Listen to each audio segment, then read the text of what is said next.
हम लोग मूर्ति पूजा क्यों करते हैं? ये मूर्ति पूजा इतनी विलक्षण वस्तु है, कई लोग इसकी महिमा को ठीक ठीक समझ नहीं पाते।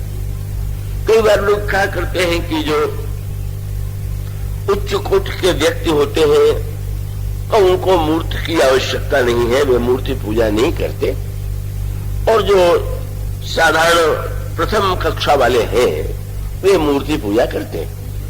ये बात बहुधा कही जाती है और लोगों को सही भी प्रतीत होती है, पर वस्तुतः आप गहराई से विचार करके देखिए, अगर ये सत्य है तो आप रामायण में पढ़ते हैं कि रावण भगवान शंकर के मूर्ति की पूजा नहीं करता था।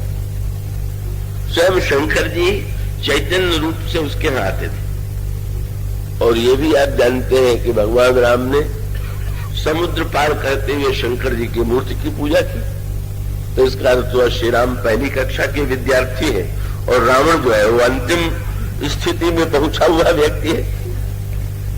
ये न समझ पाने के कारण ही ऐसी हास्यास्पद बातें लोग कहते हैं। मूर्ति पूजा प्रथम कक्षा भी है और कक्षाओं की भी चरम सीमा में भी वो सबसे अंतिम कक्षा भी है। और उसका तत्व क्या हुआ कि जब रावण मूर्ति पूजा नहीं करता तो क्यों नहीं करता?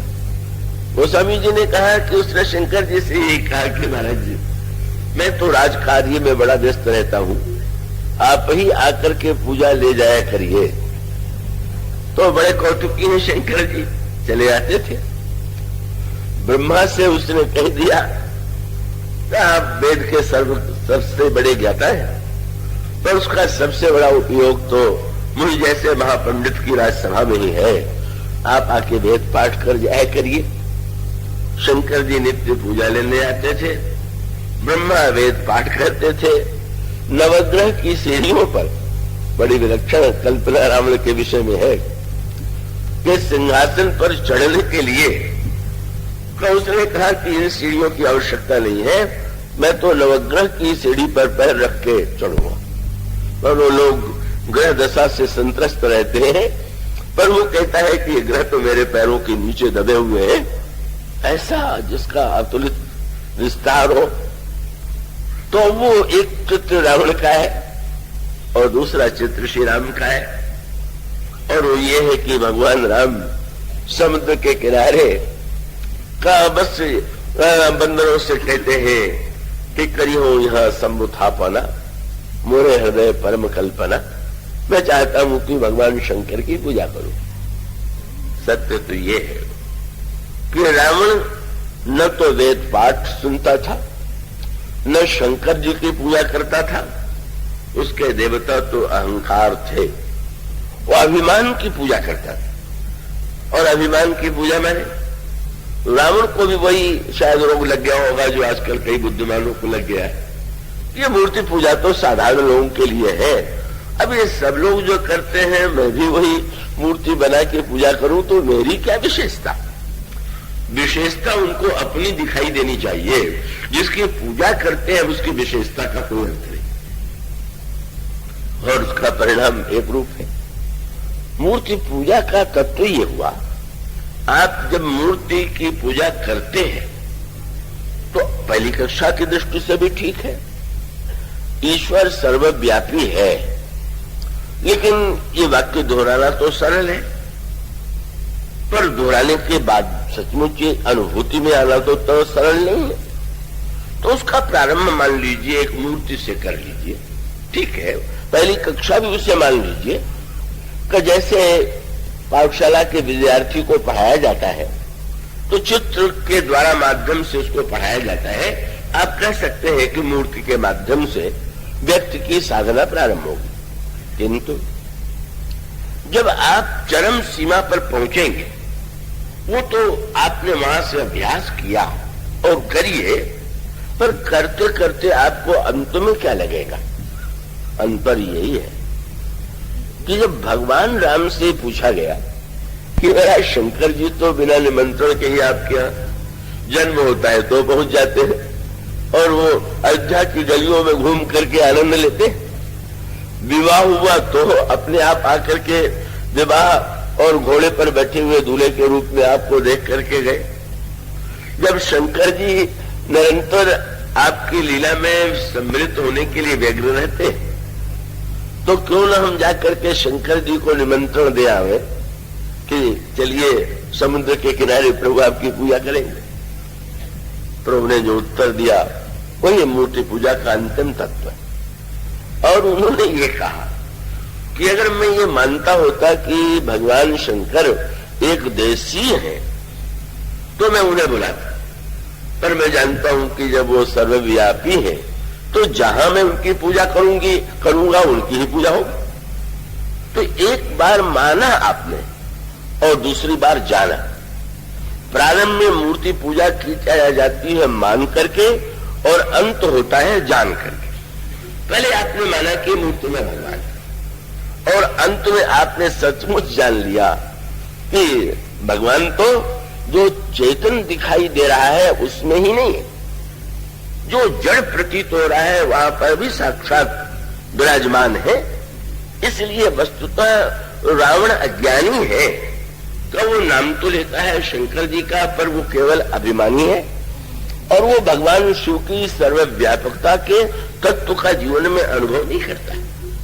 भगवान राम और श्री सीता जी दोनों ने आपने ध्यान दिया। पहली कक्षा में मान लीजिए सीता जी भी जब जाती है पुष्पवाटिका में तो मूर्ति पूजा ही करती, तो हमारे तो दोनों आराध्य जो है वो मूर्ति की ही पूजा करते। श्री किशोरी जी पूजन करती है पार्वती जी की मूर्ति का, भगवान राम पूजन करते हैं शंकर जी की मूर्ति का, और उसका दोनों का तत्व एक है। पर भगवान शंकर से जब पार्वती जी ने पूछा कि बड़ा आश्चर्य है, भगवान श्री राम ने आपको बुला करके पूजन किया होता तो आप तो बड़ी प्रसन्नता से जाते, आप क्यों नहीं, आपको बुलाया क्यों नहीं? तो शंकर जी ने हंस करके दूसरा उत्तर दिया। भगवान राम ने ये कहा कि शिव तो सर्वव्यापी है, इसलिए हम ये मान करके कि वो कैलाश में रहते हैं, मैं उन्हें बुलाऊं तब पूजा पूरी होगी, इसकी आवश्यकता नहीं। पर शंकर जी ने हंस करके कहा कि पार्वती, अरे और बेचारे तो रावण जैसे भी पुजारी है जो मुझ में मुझको नहीं देख पाते, पर हमारे प्रभु श्री राम तो ऐसे हैं कि जिस पत्थर को छू देंगे वही शिव हो जाएगा, इसलिए उनको अगर बुलाने की कोई अपेक्षा नहीं। उसका तात्विक अभिप्राय है कि ब्रह्म जो है वो है तो सर्वव्यापी, पर उसको हम प्रारंभ करते हैं वहां से और अंत भी वहीं से। मूर्ति पूजा का प्रारंभ कहां से होता है?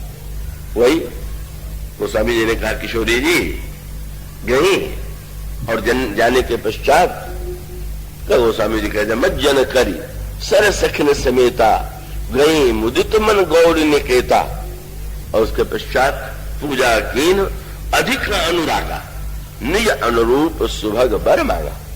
बड़े विधि से उन्होंने देवी पार्वती की मूर्ति की पूजा किया, वरदान मांगा। ये पूजा का प्रारंभ है, पर पूजा का अंत कहां है? यही पाठ यहां से प्रारंभ कीजिए। किंतु जब आप बोल रहे और मूर्ति नहीं बोल रही तो वो माना हुआ सत्य है, और जब वो सत्य चाहे पराकाष्ठा पर पहुंच जाएगा, बस अंतर पर ध्यान दीजिए। श्री किशोरी जी ने पार्वती जी का पहले भी पूजन किया और श्री राम को देखने के बाद भी पूजन किया, पर एक अंतर पड़ गया ना, और अंतर यही था कि जब दूसरी बार श्री किशोरी जी ने पूजा किया, पहली बार पूजा किया तो मूर्ति रही, कोई उस पर स्पंदन नहीं दिखाई पड़ा, कोई व्यवहार नहीं दिखाई पड़ा, परंतु में लिखा हो यही तो आप पाते, यही भवानी भवन बहोरी बंदी चरण बोली कर जोरी, जय जय गिरिवरराज किशोरी, जय महेश मुखचंद चकोरी, जय गजबदन खड़ानन माता, जगत जननी दामिनी दुति गाता। और अंत कहां हुआ? बोले वो जो जड़ प्रतीत हो रहा था वो केवल चेतन प्रतीत ही नहीं, सचमुच चेतन हो गया। खसी माल मूर्ति मुस्कानी सादर सिय प्रसाद सिर धरे वो और बोली गौरी हरस ये बारे वो, बस समझ लीजिए। जब आप पूजा करें तो आप बोलिए, और जब मूर्ति बोलने लगे तो दोनों और बातचीत होने लगी। पहले हम कह रहे हैं, उधर से उत्तर नहीं आ रहा है, फिर किए जाइए। क्या होगा किसी दिन जब वो श्री किशोरी जी के लिए तो तत्काल ही हो।